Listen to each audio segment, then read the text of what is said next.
সকাল সকাল আজকে পরিবারের সবাই মিলে একসাথে পিঠা বানিয়ে খেলাম। এরকম চিতই পিঠা আজকে আমরা প্রথমবার খেলাম। শীতকাল আসলেই তো পিঠা বানানোর ধুম পড়ে যায়। এছাড়াও ইদানিং অনেক বেশি শীত পড়েছে, যার কারণে আজকে আমরা সকাল সকাল সবাই মিলে প্ল্যান করলাম সকালবেলা ধোয়া ওঠানো গরম গরম চিতই পিঠা খাবো। আজকে কিন্তু চিতই পিঠা খাওয়ার জন্য কোনো রকম মাংস রান্না করা হয়নি বাড়িতে, বা কোনো রকম ভর্তা আইটেমও নেই। তাহলে আপনারা জানতে চাইবেন আমরা পিঠা কি দিয়ে খাবো। আজকে আমরা চিতই পিঠাগুলো কিন্তু অন্যভাবে বানাবো একটু। তার আগে যে এমনি এমনি কয়েকটা চিতই পিঠা বানিয়ে নিল। এবার একটা বাটিতে এখানে পেঁয়াজ, কাঁচামরিচ এগুলো কেটে নিয়েছে, সাথে আবার কিছু ধনিয়া পাতাও কুচি করে কেটে নিয়েছে। এবার অল্প একটু লবণ দিয়ে কিন্তু এগুলো ভালোভাবে মাখিয়ে নিচ্ছে। ছাদ থেকে আনা কাঁচামরিচ গুলো দিয়ে দিচ্ছে। আজকে একদম ঝাল ঝাল করে চিতই পিঠা বানাবে। এবার এখানে দিয়ে দেবে কিছু ম্যাজিক মশলা। এই ম্যাজিক মশলা যে কোনো খাবার দিলে কিন্তু টেস্ট অনেক বেড়ে যায়। এই তো এখানে কয়েক প্যাকেট পরিমাণে ম্যাজিক মশলা দিয়ে দিল। এবার হাত দিয়ে ভালোভাবে মাখিয়ে নেবে এগুলো। এরপরে এখানে কয়েকটা ডিম ভেঙে নেবে। এবার হয়তো আপনারা বুঝতে পেরেছেন আজকে কি পিঠা বানানো হবে। যদিও রাস্তায় দেখি মাঝে মাঝে এরকম বিক্রি করে সবাই। গরম গরম ডিম দিয়ে চিতই পিঠা কিন্তু অনেক বেশি মজা। এখানে 5-6টা ডিম ভেঙে নিল। এবার হাত দিয়ে ভালোভাবে ডিমগুলো মাখিয়ে নিচ্ছে। যেভাবে ডিম ভাজা হয় ঠিক সেইভাবে মাখিয়ে নিল। এবার পিঠা বানানোর জন্য এখানে গোলা দিয়ে দিচ্ছে।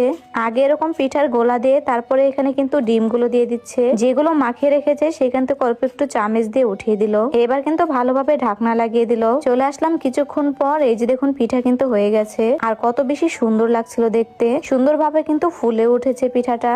এই পিঠা খেতে কিন্তু গরম গরমই মজা লাগে। পরবর্তীতে ঠান্ডা হলে কিন্তু তেমন মজা লাগে না খেতে। এদিকে তো আমরা বড়রা সবাই মিলে চিতই পিঠা বানিয়ে খাচ্ছিলাম। আরেকদিকে বাচ্চারাও ঘুম থেকে উঠে পড়েছে। পরে আর কি করার, বাচ্চাদের জন্য নাস্তা বানাতে চলে আসলাম আমি। ভাবলাম ওদেরকে ঝটপট করে একটা নাস্তা বানিয়ে দিই। এখানে একটা ডিম নিয়েছি, অল্প একটু ম্যাজিক মশলা দিলাম, সাথে দিয়েছি অল্প একটু গুঁড়া দুধ আর পরিমাণ মতো লবণ, 1 চামচ পরিমাণে চিনি। এবার এগুলো সবকিছু ভালোভাবে মিক্স করে নিচ্ছি। ডিমের সাথে গুঁড়া দুধ ভালোভাবে মিক্স করে নিচ্ছি। তারপরে এখানে 2টা কাটা রুটি নিয়ে নিলাম। যেহেতু আমাদের ঘরে এখন 2টা বাচ্চা, তাই দুইজনের জন্য 2টা কাটা রুটি নিয়েছি। এবার রুটিগুলোর উপরে সেই মিশিয়ে রাখা ডিমগুলো দিয়ে দিচ্ছি। এখানে চাইলে অনেক রকমের সবজিও দেওয়া যায়, কিন্তু আমাদের বাচ্চারা অনেক বেশি দুষ্ট, তারা সবজি দিলে খাবে না। এরপরে উপর থেকে কিছু চিজ দিয়ে দিচ্ছি আমি। চিজ কিন্তু বাচ্চাদের জন্য খুবই ভালো। তারপর আমি এটা এয়ার ফ্রায়ারে দিয়ে দিলাম কিছুক্ষণের জন্য।